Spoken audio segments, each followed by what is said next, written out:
faire la deuxième bannière. Si vraiment vous avez compris, pas besoin, enfin vous pouvez passer cette vidéo, sinon on va le refaire ensemble. Pour ajouter un autre élément, tout simplement on va retrouver encore ce petit plus. On va aller chercher dans colonne, bloc commun, bannière. Donc je vais un peu vite parce que on connaît le principe. Je vais chercher la tongue.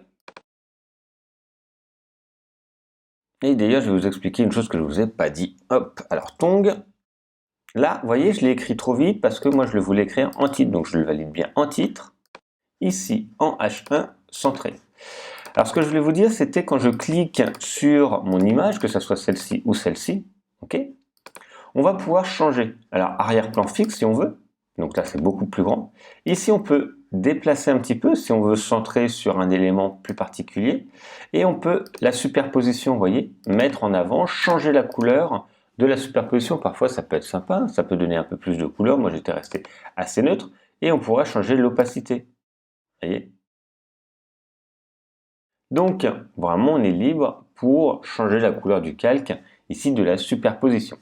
Alors, ici, on a fait le titre, centré, c'est très bien. On fait le petit plus, allez, insérer après du paragraphe. Je refais un copier-coller tout simplement.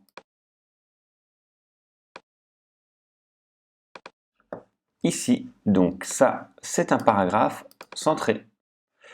Je rajoute de nouveau un bouton, donc insérer après. Qu'est-ce que je vais insérer? Donc petit plus, je vais insérer un bouton qui va renvoyer vers les tongs. Voilà. Je copie, je colle. C'est assez rapide une fois que vous avez compris le mécanisme. Ici, le bouton, je veux le changer. Et on a vu qu'on pouvait changer donc, le style ici. La couleur d'arrière-plan, moi c'est la couleur du texte. Et je veux le centrer. Je vais mettre à jour. Et normalement, c'est bon. On va regarder là où on est en train d'avancer. Et voilà, j'ai le deuxième bannière qui apparaît dans ce style. Je pourrais, comme on l'a dit, on pourrait changer la couleur. Ici, plutôt dans du vert. Ici, plutôt, on peut même personnaliser la couleur. Ici, hop, si vous voulez donner un petit éclat, un petit peu plus d'éclat à votre site. Voilà. Donc, on peut complètement changer ce style. C'est vraiment faisable. Il n'y a aucun souci. On va revenir au basique. Voilà pour la deuxième bannière.